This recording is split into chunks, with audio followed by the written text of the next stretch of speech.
നമ്മൾക്ക് പ്രായമായി വരുമ്പോൾ നമ്മൾ പക്വതയുള്ളവരും ഗൗരവമുള്ളവരുമായി മാറുന്ന ഒരു ഹിംസ നമ്മളിൽ സംഭവിക്കുന്നത്. അതൊരു ഹിംസയാണ്.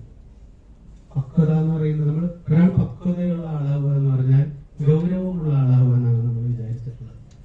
ഗൗരവമുള്ള ഒരാൾ ഒരിക്കലും ജീവിതം അനുഭവിച്ച ആളല്ല. ലാവോത്സുവിനെ പോലെയുള്ള ദാർശനികന്മാർ എഴുതി വെച്ചിട്ടുള്ളത്, അവർ പറയുന്നത് വാലി സ്പിരിറ്റ് നെവർ ഡൈസ് എന്നാണ്. നിങ്ങൾ പർവ്വതങ്ങളെയാണ് ലക്ഷ്യമാക്കുന്നത്, പക്ഷെ ജീവിതം ഇരിക്കുന്നത് താഴ്വരയിലാണ്. ലാവോത്സു പറയുന്നത്, നമ്മളെല്ലാവരും നമ്മളുടെ ജീവിതത്തിന്റെ ലക്ഷ്യമാക്കി വെച്ചിട്ടുള്ളത് ഔന്നിത്യങ്ങളാണ്. മുകളിലേക്ക് വെച്ചടി വെച്ച് കയറി പോകുമ്പോൾ നമ്മൾക്ക് ജീവിതം തരുന്ന ചുറ്റുപാടുള്ളതിനെ നമ്മൾ കാണാതെ പോകും. ഇങ്ങനെ നമ്മൾ വളരുന്നുണ്ടാവും, സമ്പത്തിൽ വളരുന്നുണ്ടാവും, പ്രശസ്തിയിൽ വളരുന്നുണ്ടാവും, അറിവിൽ വളരുന്നുണ്ടാവും. അതിന്റെ കൂടെ വളരുന്ന ഒരു ഞാനുണ്ട്.